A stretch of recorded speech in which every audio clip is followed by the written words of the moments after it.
بسم الله الرحمن الرحيم إن الله اشترى من المؤمنين أنفسهم وأموالهم بأن لهم الجنة يقاتلون في سبيله فيقتلون ويقتلون وقال الله تعالى أيضا في شان حبيبه ومعشوقه مخبرا وآمرا إن الله وملائكته يصلون على النبي يا أيها الذين آمنوا صلوا عليه وسلموا تسليما اللهم صل على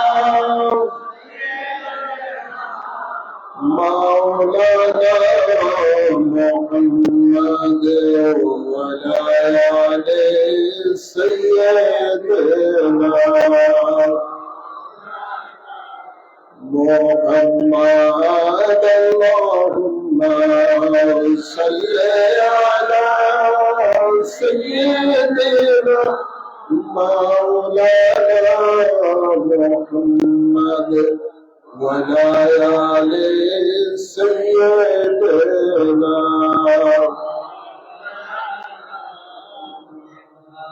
নবী আমার পরশ মনি নবী আমার ঈমান নূরে নবীজির দিদার ছাড়া বাঁচে না আশিকের প্রাণ আল্লাহুম্মা সাল্লি আলা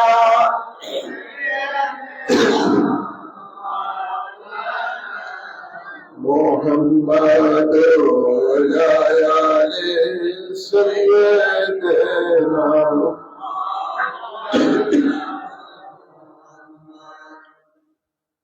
উপস্থিত আল্লাহ প্রেমিক নবী প্রেমিক ওলি প্রেমিক দিনদার মুমিন মুসলমান বাবারা ভাইরা মহান রব্বুল ইজ্জতের দরবারে আসুন আমরা শুকরিয়া আদায় করি যিনি আমাদের সকলকে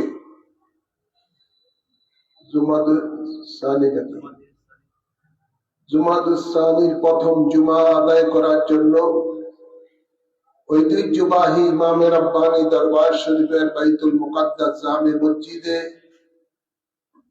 আসার তৌফিক দান করেছেন। এই জন্য সকলে শুকরিয়া দান করি আলহামদুলিল্লাহ। অসংখ্য অসংখ্য দুরুদ সালাম পেশ করছি সরকারে দো আলম নূরে মুজাসসাম শফিউল মুযনিবিন রাহমাতুল লিল আলামিনের কদম মোবারকে আল্লাহুম্মা আমিন বলি। সাথে সাথে আর অসংখ্য দুরুদ সালাম পেশ করছি নবী পরিবারের আওলাদগণের কদম মোবারকে আল্লাহুম্মা আমিন বলি। বিশেষ করে রাসূলে পাকের 40তম বংশধর আমাদের মহান মুর্শিদ আওলাদে রাসূল গৌস জামান কুতবে জামান মুজাদ্দিদে জামান সানি ওয়াজকুরুল ইমাম রব্বানী আল্লামা সৈয়দ আমির শাহ মুজাদ্দিদি আল মাদানী রাদিয়াল্লাহু তাআলা আনহুর কদমে পাকে অসংখ্য অসংখ্য সালাম কদম বসে পেশ করে সংক্ষিপ্ত আকারে জুমার আলোচনা শুরু করতে যাচ্ছি। আল্লাহ কবুল করুন আমিন বলেন। আমাদের হায়াতের মালিক কে? মৌতের মালিক, রিজিকের মালিক, এই কুল কায়নাতের মালিক আল্লাহ। সে আল্লাহ তাবারক ওয়া তাআলা ঘোষণা দিচ্ছেন ইন্নাল্লাহা আশতারা মিনাল মুমিনিনা আনফুসাহুম ওয়া আমওয়ালাহুম বিআন্না লাহুমুল জান্নাহ। আল্লাহ বলেন নিশ্চয়ই আল্লাহ তাআলা মুমিনের জান এবং মাল খরিদ করেছেন জান্নাতের বিনিময়ে। আল্লাহ হলেন ক্রেতা, মুমিন হলেন বিক্রেতা। সুবহানাল্লাহ বলেন না? আল্লাহ আমাদেরকে দিয়েছেন দয়া করে, মায়া করে জান, আমাদেরকে দিয়েছেন মাল। আবার আল্লাহ মুমিন থেকে এগুলো খরিদ করতে চায়। আল্লাহ ব্যবসা করতে চায় মুমিনের সাথে। তো মুমিন দিবে আল্লাহর দেওয়া জান মাল আল্লাহকে, আল্লাহ তার বিনিময়ে মুমিনকে দিবেন জান্নাত। বেচা কিনা ভালো না খারাপ? জোরে বলেন। আমরা জান্নাত চাই কি চাই না? আওয়াজ করে বলেন। আল্লাহ স্পষ্ট জানিয়ে দিচ্ছেন, জান্নাত যদি চাও তাহলে আমার দেওয়া তোমাকে যে জান মাল দিয়েছি এগুলো আমাকে আবার আমার কাছে আবার বিক্রি করে দাও, আমি তোমাকে দিব জান্নাত। আমরা আজকে আল্লাহর দ্বীনের জন্য যদি জান এবং মাল কোনো মানুষের কাছে চায় তো দেখবেন অনেকে তার গায়ে মাথার মধ্যে বাড়ি দেওয়ার জন্য প্রস্তুত হয়ে যায়, মারার জন্য প্রস্তুত হয়ে যায়। এমন আছে না নাই? মুসলমানের মধ্যে এমন আছে না নাই? তো আল্লাহ স্পষ্ট জানিয়ে দিচ্ছেন, জান মাল এটা আমি তোমাকে দিয়েছি, আবার এটা আবার আমি আল্লাহকে তুমি ফিরিয়ে দাও, আমি তোমাকে দিব জান্নাত। ভাইরা আমার, ইতিপূর্বে আপনাদের সামনে আপনাদের এই সম্মানিত খতিব সাহেব ওয়াজ করেছেন মৃত্যুর ব্যাপারে। মৃত্যুটা কি? আপনার দেহের মধ্যে যে রূহটা আছে, যে রূহকে জানও বলা হয়, এই রূহটা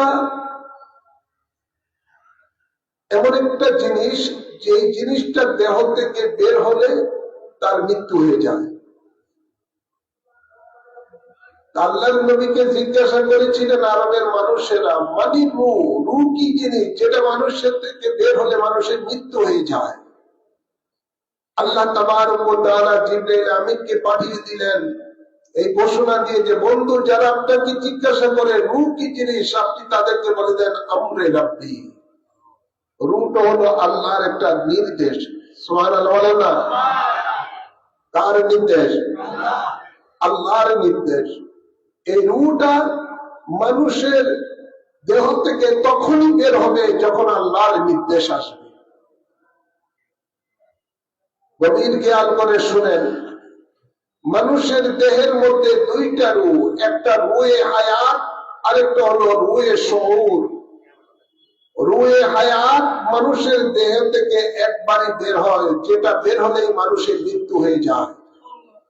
আর মানুষের দেহের মধ্যে আরেকটা রূহ আছে রূহে শউর, যেটা মানুষের দেহ থেকে বের হলে মানুষের ঘুম এসে যায়।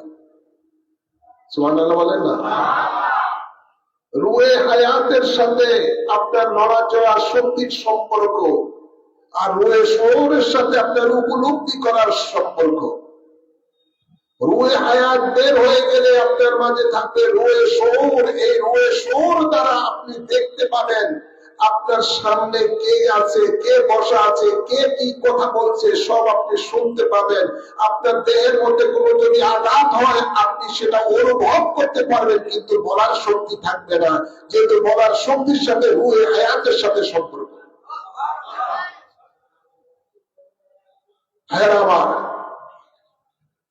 তো রূহে শউর মানুষের দেহের মধ্যে থাকে, আর এই রূহে শউর নিয়ে মানুষকে দুনিয়া থেকে বিদায় নিয়ে কবর দেশে যেতে হয়। এই রূহে শউরটা যতদিন মানুষের দেহের মধ্যে থাকবে ততদিন কিন্তু মানুষের এই দেহটা পচন ধরবে না। রূহে শউরটা কবরে দেওয়ার পরে রূহে শউরটা তার দেহ থেকে আলাদা হয়ে যায়, তারপরে একে একে মানুষের পচন ধরে যায়। রূহে হায়াত কিছুক্ষণের জন্য তার দেহের মধ্যে আদমের বর্জকে আসে, আসার পরে তাকে তখনই জিজ্ঞাসা করবে মুনকির নকির মান রাব্বুকা ওয়া মা দীনুকা ওয়া মা হাযাল রাসূল। সুয়াল জবাব শেষ হয়ে যায়, রূহে হায়াতটা আবার চলে যায়। যদি সে নেককার হয় তাহলে তার হায়াতটা ইল্লিনের মধ্যে চলে যায়, বদকার হলে তার হায়াতটা সিজ্জিনের মধ্যে চলে যায়, জাহান্নামের একটি জায়গা। ভাইয়েরা আমার, বাবার আমার, যেহেতু কুল্লু নাফসিন যায়কাতুল মাউত, সকল প্রাণীকে মৃত্যুর স্বাদ গ্রহণ করতে হবে, তাহলে এই মৃত্যু থেকে কারো কেউ রেহাই পায় নাই। পৃথিবীর মধ্যে যারা এসেছেন তাদেরকে এই মৃত্যুর স্বাদ গ্রহণ করতেই হবে। অলি বলেন, গৌস বলেন, কুতুব বলেন, যত কিছু বলেন, সবাইকে মৃত্যুর স্বাদ গ্রহণ করতে হবে। তাহলে মৃত্যুটা যেন হয় আল্লাহর সন্তুষ্টির উপরে, তাহলেই আল্লাহর কাছে আপনার এই জীবনটা বিক্রি হয়ে গেল। সুবহানাল্লাহ বলেন না? আল্লাহ কোরআনে পাকে ইরশাদ করেন, কুল ইন্না সলাতি ওয়া নুসুকি ওয়া মাহইয়ায়া ওয়া মামাতি লিল্লাহি রাব্বিল আলামিন। আল্লাহ বলেন, বন্ধু আপনি এলান করে দেন যে আমার নামাজ, আমার কুরবানি, আমার জীবন, আমার মরণ একমাত্র হবে আল্লাহর জন্য। কার জন্য? জবান করে বলেন, কার জন্য? আল্লাহর জন্য। আমাদের জীবন, আমাদের মরণ সবকিছু হবে একমাত্র আল্লাহর জন্য। আল্লাহর সন্তুষ্টির উপরে যেন আমাদের জীবন মরণ সবকিছু থাকে। এই জন্য আল্লাহ বলেন, আল্লাহর সন্তুষ্টির উপরে যাদের জান মাল উৎসর্গ করে দেওয়া হয়েছে তারাই আল্লাহর সাথে ব্যবসা করলেন। তার বিনিময়ে আল্লাহ তাবারক ওয়া তাআলা তাদেরকে দিবেন জান্নাত। এরপরে আল্লাহ বলেন, ইউকাতিলুনা ফি সাবিলিহি ফায়াকতুলুনা ওয়া ইউকতালুন। ওই মুমিনেরা যেন আমি আল্লাহর রাহে জিহাদ করে এবং আমি আল্লাহর রাহে জিহাদ করে তাদের আল্লাহর দুশমনের সাথে লড়ে আল্লাহর দুশমনদেরকে শেষ করে, অতঃপর এই আল্লাহর দুশমনদের সাথে জিহাদ করে সে যেন আল্লাহর রাহে তার জানকে কুরবানি করে দেয়। সুবহানাল্লাহ বলেন না? আল্লাহর রাহে জানকে উৎসর্গ করে দেওয়ার নামই হলো আল্লাহর কাছে তার জীবনকে বিক্রি করে দেওয়া। আজ বাংলাদেশের মধ্যে কতজন পাবেন লোক আল্লাহর রাহে তার জানকে কোরবানি করার? খুব কম, শতকরা 2-1 জন পাবেন কিনা সন্দেহ। কিন্তু দুনিয়ার জন্য তার জানকে কোরবানি করে দেওয়ার জন্য মানুষের অভাব নাই। কেমন আছে না? জোরে বলেন। আমরা দেখেছি গত 3-4 মাস আগে, 4 মাস আগে আমরা দেখেছি দুনিয়ার জন্য মানুষ অকাতরে তাদের জানকে বিলিয়ে দেয়। আছে না নাই? জোরে বলেন। একেবারে পুলিশের সামনে গুলি খাওয়ার জন্য এভাবে হাত বুক পাতিয়ে পেতে দেয়। কিন্তু আল্লাহর দ্বীনের জন্য, আল্লাহর দ্বীন কায়েমের জন্য, আল্লাহর সন্তুষ্টির জন্য এরকম বুক পেতে দেওয়ার মানুষ আছে? জোরে বলেন। আবু সাইদ না কি নাম, এইভাবে আরো কত, শেষ নাই। দুনিয়ার জন্য তারা তাদের জানকে বিলিয়ে দেওয়ার জন্য মানে দ্বিধা করে না, কিন্তু আল্লাহর জন্য তাদের জানকে বিলীন করার জন্য লোক নাই। আবার এরাও আবার বললে মানুষের শহীদ। কথা বুঝছেন না? যে নিজকে নিজ আপনার ইচ্ছাকৃত ভাবে কেউ যদি নিজের অঙ্গ কেউ যদি হানি করে তাহলে তার ঈমান থাকে না। কেউ যদি নিজে ইচ্ছা করে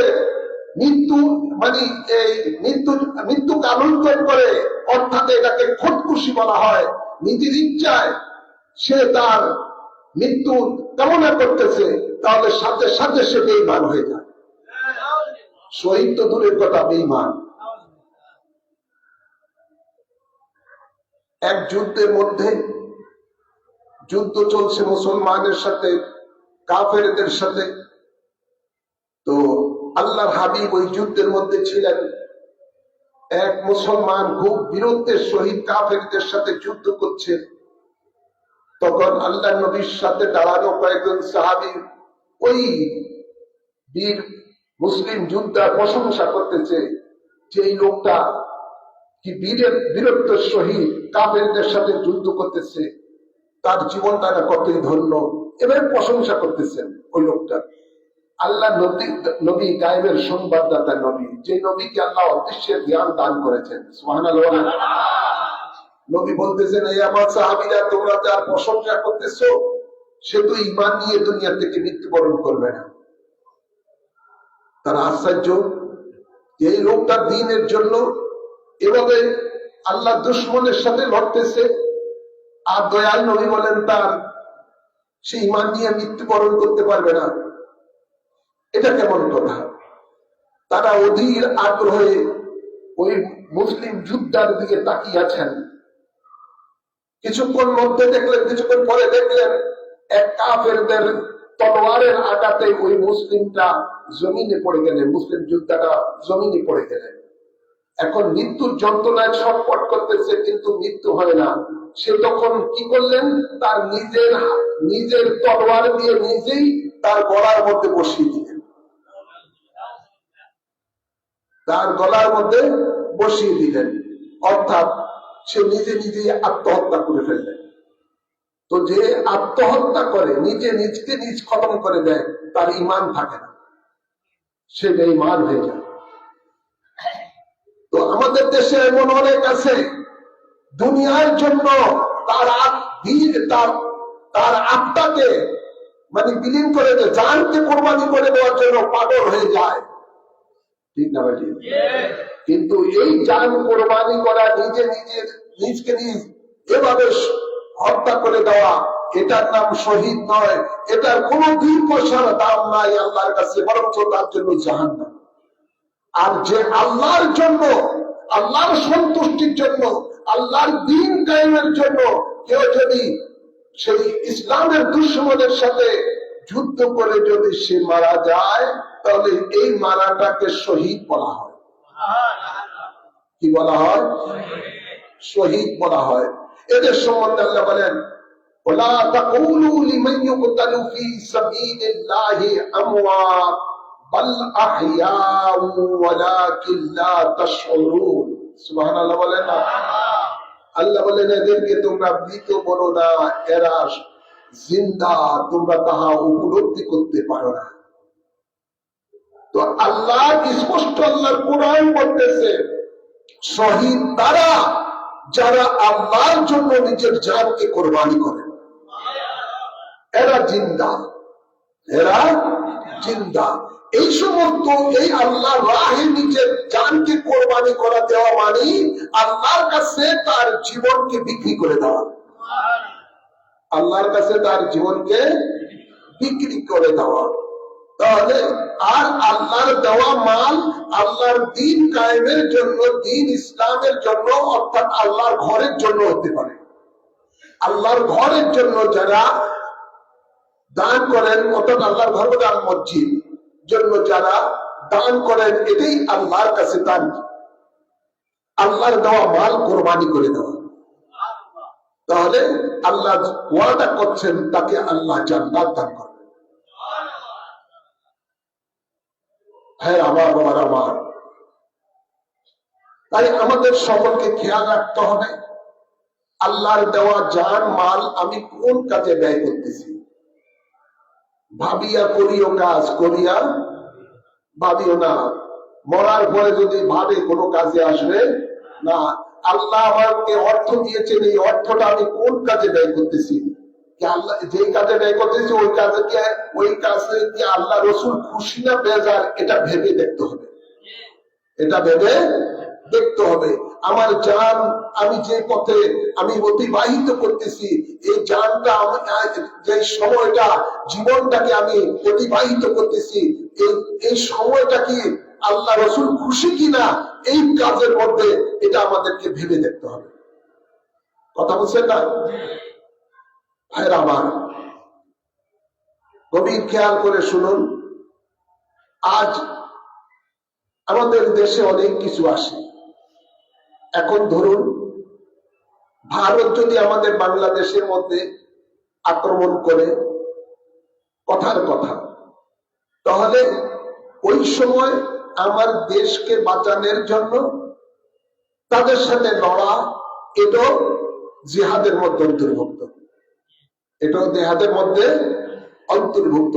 যেহেতু হুব্বুল ওয়াতান মিনাল ঈমান, দেশকে ভালোবাসা ঈমানের, জোরে বলেন না, ঈমানের অঙ্গ।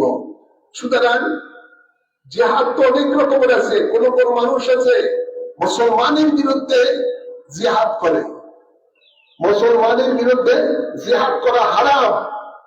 মুসলমান ভাই ভাই, তাদের সাথে কোনো জিহাদ নাই।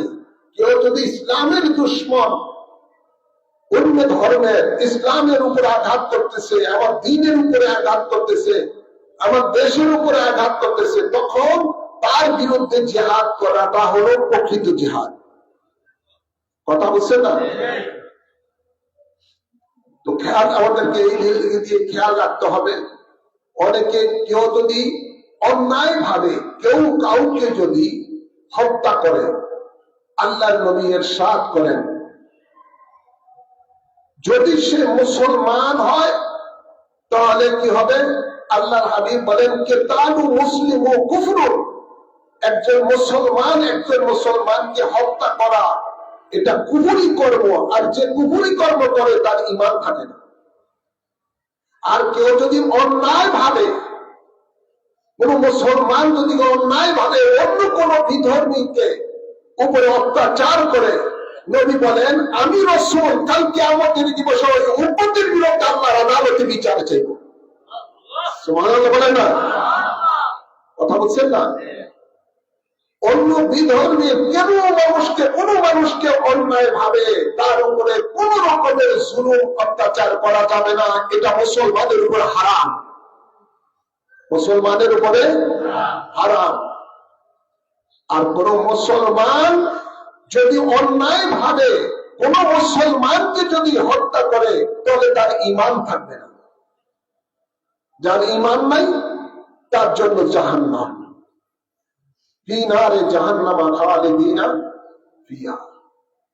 সারা অনন্তকাল জাহান্নাম তার জন্য। আল্লাহর হাবিব আরো ইরশাদ করেন, আল মুসলিমু মান সালামাল মুসলিমুনা মিন লিসানি ওয়া ইয়াদিহি, মুসলমান হলো সেই ব্যক্তি যার হাতের দ্বারা এবং মুখের দ্বারা অন্য মুসলমান নিরাপদ থাকে। সুবহানাল্লাহ বলবেন না? আপনার হাতের দ্বারা যেন অন্য কোন মুসলমান কোন রকমের আঘাত না পায়, আপনার কথার দ্বারা অন্য মুসলমান কোন অবস্থায় যেন কথায় আঘাত না পায়। যার কথার দ্বারা, হাতের দ্বারা অন্য মুসলমান নির্যাতিত হয়, সে ব্যক্তি কখনো মুসলমান হতে পারে না, ঈমানদার হতে পারে না। কিন্তু আজ আমরা দুনিয়ার জন্য, দুনিয়ার স্বার্থের জন্য, দুনিয়ার ক্ষমতার জন্য আমরা অনায়াসে এক মুসলমান আরেক মুসলমানের উপরে জুলুম করি। এমন আছে না নাই? জোর বলেন, আছে না নাই? আজ আপনারা দেখেন, কিছুদিন আগে, গত সপ্তাহ আগে, শেরপুর সেই মুর্শিদপুরে একটা দরবার, এনায়তপুর দরবারের সিলসিলার তারা, সেই দরবারের তারা সাধারণ মানুষ অনেকে না জেনে না বুঝে হয়তো বা অন্যায় কাজ করে থাকে, কিন্তু আমরা দেখতাম তথাকথিত ওয়াহাবি সালাফিরা, ওয়াহাবি জামাতিরা, মৌলবীরা, মসজিদের ইমাম সহ তারা সেখানে মুসলমানের সম্পদ লুটপাট করে নিয়ে যাচ্ছে। নাউজুবিল্লাহ বলেন, আওয়াজ করে বলেন না? চোখে দেখছেন, আরে নেটের মধ্যে দেখছেন।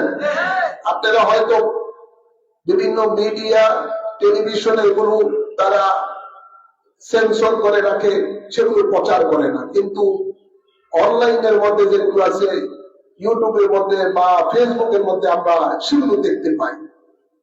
কিভাবে গরু ছাগল নিয়ে যাচ্ছে, ফ্যান নিয়ে যাচ্ছে, আমরা জানালা পর্যন্ত খুলে নিয়ে যাচ্ছে, মনে হয় যেন গনিমতের মাল। কিসের মাল?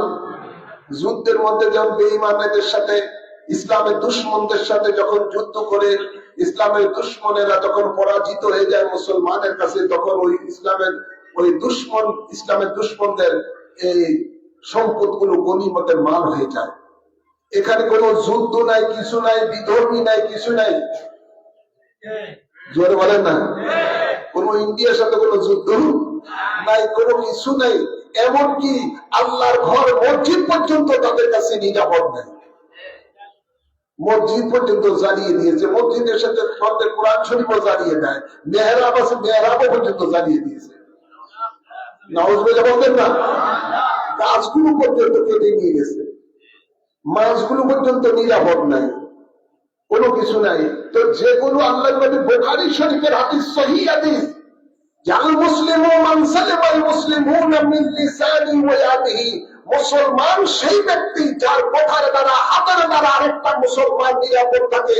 তো যেই সমস্ত মৌলবীরা ইসলামের নাম নিয়ে সামনে ক্ষমতা যাওয়ার স্বপ্ন দেখে, সেগুলো আজকে ক্ষমতা না দেওয়ার আগে মুসলমানের সম্পদ যেভাবে লুটপাট করে নিয়ে যাচ্ছে, মুসলমানের জানমাল তাদের কাছে নিরাপদ না, এগুলো কেমন করে মুসলমান?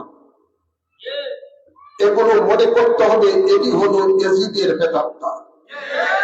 এজিদের, জোরে বলেন, এজিদের প্রেতাত্মা। এগুলো হলো এজিদের বংশ, যে এজিদেরা আলে রাসূলের উপরে বিভিন্ন ধরনের নির্যাতন করে আলে রাসূলদেরকে শহীদ করে দিয়েছিল। টুপি মাথা, পাগড়ি মাথা, জুব্বা মাথা দিলেই, দাড়ি রাখলেই, নামাজ পড়লেই কিন্তু ইমানদার না। নামাজ পড়লে, মুসলমানের সুন্নতি নামাজ পড়লেই সে মুসলমান না। মুসলমানের কর্ম তার মধ্যে থাকতে হবে, মুসলমানের কর্ম তার মধ্যে থাকতে হবে। তো যেই সমস্ত মৌলবীরা, যেই সমস্ত আপনার বিভিন্ন এই ইসলামের নাম নিয়ে যে সমস্ত মসজিদের ইমামরা যখন ওই কোর বালিশ সহ আরো কিছু খানা টানা জিনিস নিয়ে রাখতে, আমার ফ্রিজের মধ্যে ছিল, করিয়ে যাচ্ছে, কয় আমরা এগুলো নিচে পাই, আলহামদুলিল্লাহ নিয়ে সে চুরি করে নিতেছে, কয় আলহামদুলিল্লাহ। একজনে জিজ্ঞাসা করতেছে, এগুলি নিতেছে, ইমামে বলতেছে আলহামদুলিল্লাহ। তো এই যারা চুরি করে, হাদিস শরীফ আছে, সাথে সাথে তার ঈমান চলে যায়। যে চুরি করে সাথে সাথে তার কি চলে যায়? ঈমান চলে যায়। তো আল্লাহ নিজের হক নিজে মাফ করবেন, হক-উল্লাহ, কিন্তু আল্লাহ কখনো বন্দার হক মাফ করবে না, যেটা হকুল ইবাদ, যেটা বন্দার হক, হকুল ইবাদ, এটা কখনো আল্লাহ মাফ করবে না। সে চিরতরে জাহান্নামে থাকবে। তো আজকে যাদের দ্বারা জনগণের সম্পদ নিরাপদ না, জনগণের মাল নিরাপদ না, জান নিরাপদ না, এই সমস্ত বেঈমানেরা কোরআনে করে বাংলাদেশের মধ্যে ক্ষমতায় গেলে কখনো এই দেশের মানুষ শান্তি পাবে না, কখনো মানুষের জান মাল নিরাপদে থাকবে না।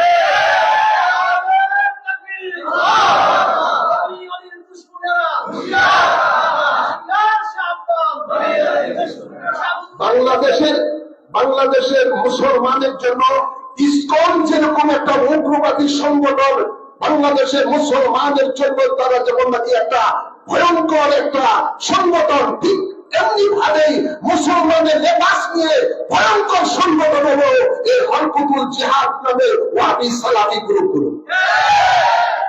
কোন অংশে কম না, তোরা মুখে আর এই পিঠ আর ওই পিঠ। অনেক সময় ফেসবুকে দেখি তারা বলে সুন্নিরা কেন ইসকনের বিরুদ্ধে কথা বলে না, ভারতের বিরুদ্ধে কথা বলে না। আরে ভারতের বিরুদ্ধে কথা বলবো, ইসকনের বিরুদ্ধে আমরা আছি, কিন্তু কথা বলবে তাদের থেকে তো তোমরা আরো জঘন্য দেবো। আগে তোমাদের স্বভাব চরিত্র পরিবর্তন করো, তোমাদের মধ্যে, তোমাদের জন্য মানুষের জানমাল নিরাপদ নাই, এটা জাতি আজকে দেখতে পায়। তোমরা নারে তাকবীরের স্লোগান দিয়ে দিয়ে মানুষের সম্পদ লুটপাট করে নেওয়া, দিনে দুপুরে তোমরা কেবল তোমাদের দ্বারা দেশের কি হবে, দেশের মানুষের কি হবে, কল্যাণ কি হবে, কিছুই হবে না। তাই ভাইয়ের আমার, সাবধান থাকবেন। আমরা দেখতে পাই কয়েকটা দল, ইসলামী দল, তাদের নেতারা এমন সুন্দর সুন্দর কথা বলে, বিভিন্ন দরবারে যায়, বিভিন্ন মানুষের সাথে এমন ভাবে ভাব দেখায়, মনে হয় যেন একেবারে তাদের দলের লোকেরাই বলতেছে চিন্তা বলি। কিন্তু দেখবেন একটা কথা, এই ওই অতি ভক্তি স্কুলের লক্ষণ একটা আছে, কথা বলছেন না? এগুলো উপরে উপরে এই ব্যাপারে আল্লাহ নবী 1450 বছর পূর্বেই ভবিষ্যৎবাণী করে দিয়েছেন যে আমার উম্মতের এমন একটা সময় আসবে, বেঈমানের লেবাস লুবাস এমন সুন্দর হবে, ইমানদার থেকে সুন্দর হবে, ইমানদারের কথা থেকে বেঈমানের কথা সুন্দর হবে, ইমানদারের স্বভাব থেকে বেঈমানের স্বভাব বাহ্যিক দিক দিয়ে সুন্দর হবে, তাদের নামাজ সুন্দর হবে, সবকিছু বাহ্যিক দিক দিয়ে সুন্দর হবে, কিন্তু ভিতরে থাকবে না ঈমান। আল্লাহ নবী 1450 বছর পূর্বে ভবিষ্যৎবাণী করেছেন, এখন বর্তমানে আমরা দেখতে পাই। তাই আপনাদের সকলকে বলবো, এই ধরনের বদ ধার্মিক যারা রয়েছে, যারা মুনাফিক, যারা নবী নবীর দুশমন, এদের খপ্পরে যেন বাংলাদেশের মুসলমান না পড়ে। এদের দ্বারা দেশ নিরাপদ নয়, এদের দ্বারা আপনার এই মানুষের জান মাল নিরাপদ নয়। গতকাল পরশুদিন দেখলাম তত্ত্বাবধায়ক অন্তর্বর্তীকালীন সরকার দেশের নিরাপত্তার সাথে বিভিন্ন দলের সাথে তারা এই মিটিং করে, পরামর্শ নেয়। আমি ডক্টর ইউনূসকে বলবো, আপনি যাদের সাথে পরামর্শ সভা করেন, এরাই দিনে দুপুরে মানুষের সম্পদ লুটপাট করে নিয়ে যাচ্ছে, যেখানে দেশের মানুষেরই সম্পদের নিরাপত্তা নাই, তাদের সাথে আপনি পরামর্শ করেন। এটা কি জাতির সাথে একটা তামাশা না? তারা সুন্নি মুসলমান, সুন্নি জনতার সংগঠনের নেতাদের সাথে সরকার বসে না, বসে কার সাথে? চোর ডাকাইতের সাথে, যারা দেশের মানুষের সম্পর্কে লুটপাট করে, নিজেরা সেটাকে গোপন করে দিনে দুপুরে, তাদের সাথে তুমি সংলাপ করো। এগুলি হলো তোমাদের একটা স্পষ্ট জাতির সাথে একটা তামাশা করা। আপনাদের সকলকে বলবো, গভীর খেয়াল করে রাখবেন, আল্লাহ তাবারক ওয়া তাআলার পথে আমাদেরকে জান মাল কোরবান করতে হবে যখন প্রয়োজন হয়, যখন প্রয়োজন হয়, দুনিয়ার জন্য নয়, দুনিয়ার কোন মানুষের জন্য নয়, কোন দলের জন্য নয়, হবে একমাত্র আল্লাহ রসুলের জন্য। ঠিক না ভাই? ইসলামের জন্য। আল্লাহ কবুল করুন। আলোচনা আর দীর্ঘায়িত করছি না, পরিশেষে বলতে চাই, আগামী 11ই জানুয়ারি 61তম পবিত্র উরসে নববী সাল্লাল্লাহু আলাইহি সাল্লাম ও সুন্নি মহাসমাবেশ ইনশাআল্লাহ ইমামে রব্বানী দরবার শরীফে শান শওকতে অনুষ্ঠিত হবে। আলহামদুলিল্লাহ বলেন। এই জন্য পোস্টার লিফলেট ইতিমধ্যে ছাপানো হয়ে গেছে। যে এলাকায় পোস্টার লিফলেট যায়নি, আপনারা নামাজের পরে খানকা শরীফ থেকে সেই পোস্টার লিফলেট নিয়ে যাবেন এবং উরসের জন্য আপনারা আগে থেকে প্রস্তুতি গ্রহণ করবেন। নিজ নিজ এলাকায় প্রচার প্রসার করবেন, গেট দিয়ে ব্যানার দিয়ে আপনারা উরসের প্রচার প্রসার করবেন। আর সকলকে বলবো, এই দরবার আপনাদের সকলের দরবার। এই দরবারের প্রতিটি অনুষ্ঠান যেন শান শওকতে অনুষ্ঠিত হয়, তার জন্য আপনাদেরই এটার উপরে আপনাদেরই দায়িত্ব, আপনাদেরই কর্তব্য। কথা বলছেন না? সেদিকে আপনারা লক্ষ্য রাখবেন। একটা মিটিং আমরা গতকাল করে ফেললাম, সামনে আরেকটি মিটিং হবে ইনশাআল্লাহ। ওই মিটিং এর মধ্যে তারিখ জানলে আপনারা অবশ্যই আসবেন, পরামর্শ দিবেন ইনশাআল্লাহ। এবছর অত্যন্ত শান শওকতে এই উরসে নববী সাল্লাল্লাহু আলাইহি সাল্লাম ও সুন্নি মহাসমাবেশ ইমামে রব্বানী দরবার শরীফে উদযাপন হবে। আলহামদুলিল্লাহ বলেন। আল্লাহ আমাদের সকলকে উরুস পাকের খেদমত করার তৌফিক দান করুন। যারা সুন্নত পড়েন নাই, সুন্নত পড়ুন।